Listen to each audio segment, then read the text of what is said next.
Guess who's back?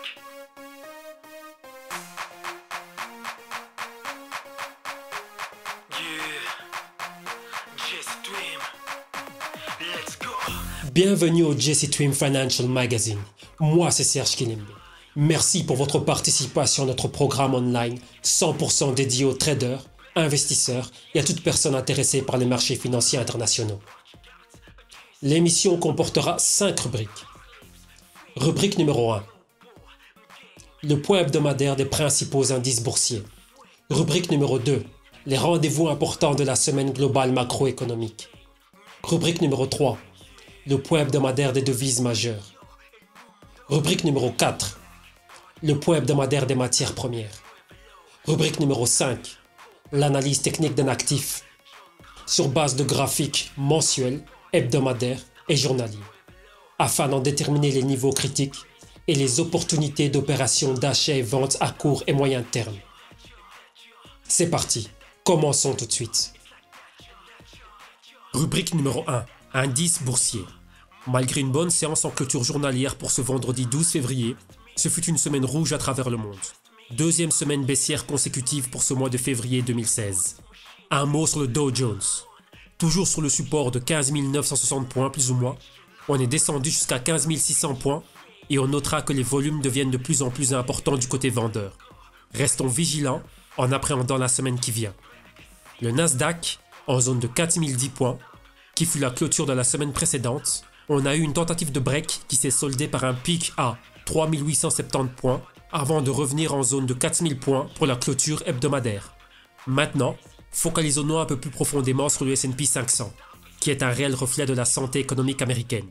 Nous avons eu une continuité de la tendance baissière avec une caresse de la zone des 1800 points avant de revenir clôturer au-dessus des 1860 points. On remarquera aussi que nous avons créé une zone de bas plus bas en comparaison avec les bas de septembre et octobre 2015. Attendons de voir comment va être travaillé ce support.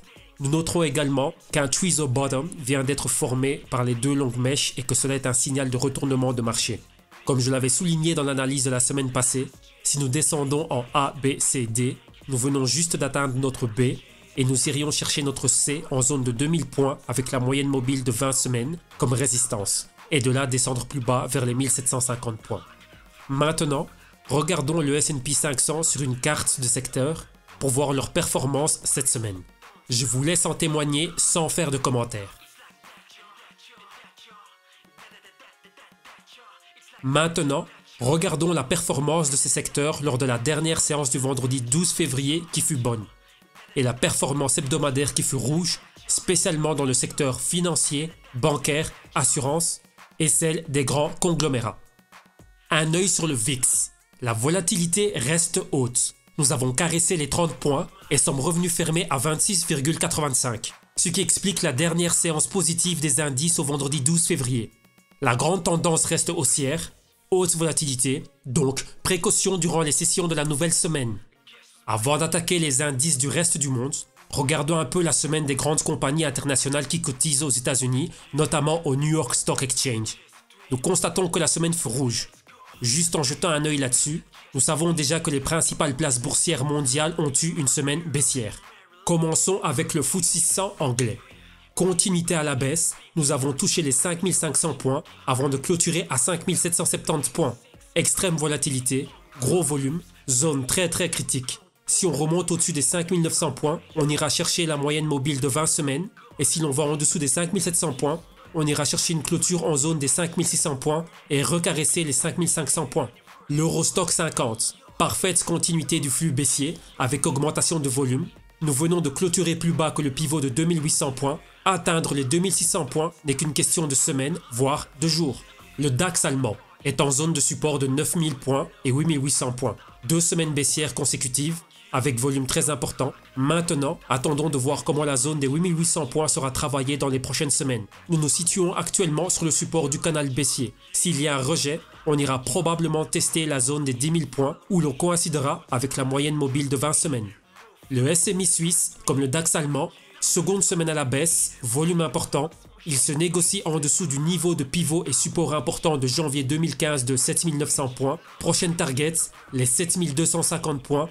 Mais avant d'atteindre ce niveau, nous pourrions avoir une ou deux voire plusieurs semaines de range latérale. Le Nikkei japonais, seconde semaine baissière consécutive avec des volumes exceptionnels jusqu'à ce jour. Clôture à 15 430 points, caresse des 15 000 points, qui est un gros support psychologique. Pour l'Australie, le Aussie 200 est au niveau des 4 800 points pour la deuxième fois. Nous avons caressé les 4 700 points, les volumes baissiers ont égalé les volumes haussiers. Résultat, nous sommes dans un range latéral entre 5 000 et 4 800 points. Attendons de voir comment réagira l'indice australien lors des 2 prochaines semaines. Avant de clôturer, jetons un œil sur 2 derniers graphiques. Le premier est The World Index, composé des compagnies des 23 pays les plus développés. Et nous voyons clairement que depuis 2015, nous sommes en baisse. Le canal baissier suit la pattern A, B, C, D. Nous venons de retester les 1500 points et on se dirige vers les 1400 points. Et notre deuxième graphique est celui des Emerging Markets, donc des marchés des pays émergents. Grosse résistance au niveau de 1050 points. Depuis l'été 2015, on baisse et nous constatons qu'en 6 mois, nous sommes passés de 1000 points à 700 points. Rubrique numéro 2. L'agenda global macroéconomique de la semaine du 15 au 19 février 2016. Lundi 15 février. À minuit 50, le Japon publiera ses taux de croissance du PIB de trimestre en trimestre, les taux de croissance du PIB annualisé pour le 4e trimestre. À 3 heures du matin, la Chine publiera sa Balance of Trade import-export du mois de janvier, ses nouveaux prêts de juin du mois de janvier et ses chiffres d'exportation d'année en année du mois de janvier, et pour finir, ses chiffres d'importation d'année en année du mois de janvier. À 15 heures, pour l'Eurozone, speech du président de la Banque Centrale Européenne, M. Mario Draghi. À 23 heures, toujours en Eurozone, publication de la Balance of Trade import-export du mois de décembre 2015. Mardi 16 février. À 1h30 du matin, en Australie, meeting du RBA, Reserve Bank of Australia. À 2h du matin, en Corée du Sud, décision des taux d'intérêt. À 10h30 au Royaume-Uni, publication des chiffres de taux d'inflation d'année en année et de mois en mois du mois de janvier. À 11h pour l'Eurozone et l'Allemagne, publication des chiffres du ZEW Economic Index du mois de février. Mercredi 17 février. À 10h30 au Royaume-Uni, publication des Claimants Count Change du mois de janvier et des chiffres de taux de chômage du mois de décembre 2015. À 20h aux États-Unis, FOMC. Jeudi 18 février. À minuit 50 au Japon, publication de la Balance of Trade import-export du mois de janvier. À 1h30 du matin en Australie, publication des chiffres d'Employment Change et Full-Time Employment Change du mois de janvier 2015 et publication des taux de chômage. À 2h30 du matin en Chine, publication des taux d'inflation d'année en année et de mois en mois pour janvier 2016. Vendredi 19 février. À 14h30 au Canada, publication des taux d'inflation d'année en année, de mois en mois pour le mois de janvier. Aux États-Unis, publication des taux d'inflation d'année en année, de mois en mois pour le mois de janvier. À 16h, l'Eurozone publiera le Consumer Confidence Flash du mois de février. Voilà, c'est tout pour l'agenda global macroéconomique. Rubrique numéro 3, les devises majeures. Commençons par le dollar canadien. Inside Week Candle.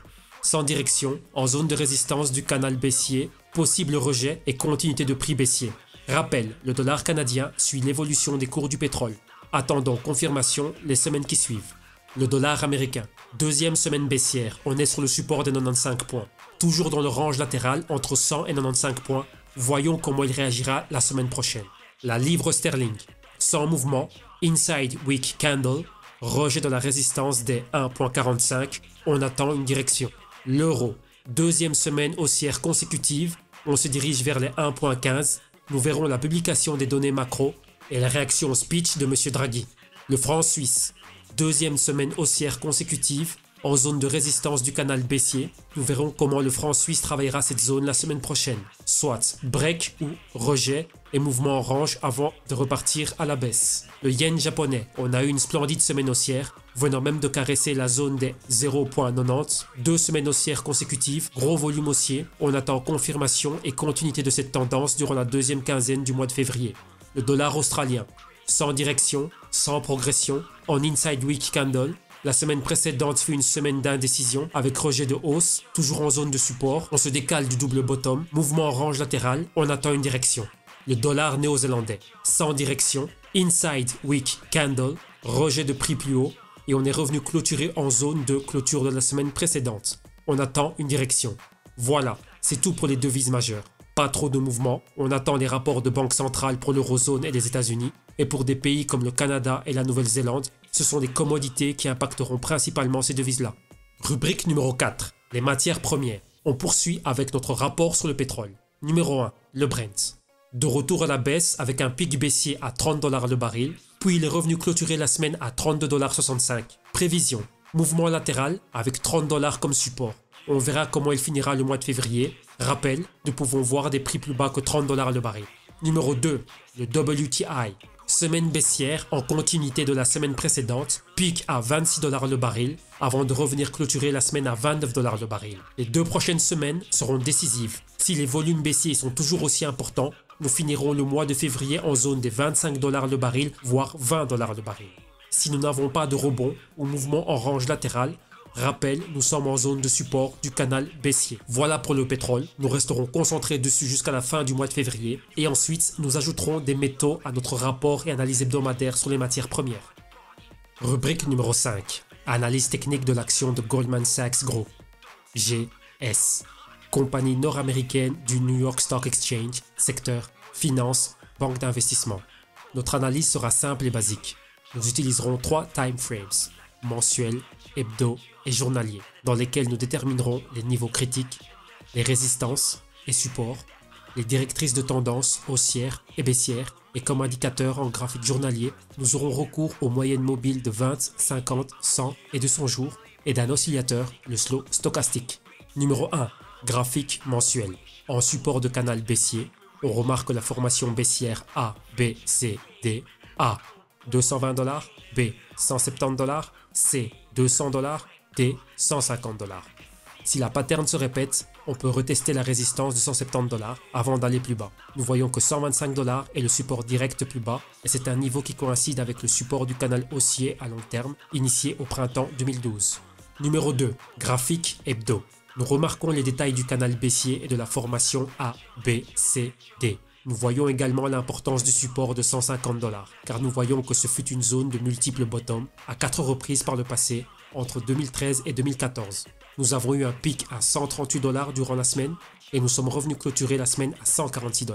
Les semaines sont très volatiles. Nous remarquons que la zone de 145 $ correspond à un niveau critique de support de nos 2 canaux baissiers, donc un rebond en direction de 170 $ comme résistance du canal baissier à moyen terme est très probable. Cela nous donnerait probablement un nouveau signal de vente et la formation d'un nouveau A, B, C, D, car nous aurions le A en 200 $, le B à 145 $, le C à 170 $, la projection du D à plus ou moins 125 voire 120 $. Zone du support mensuel.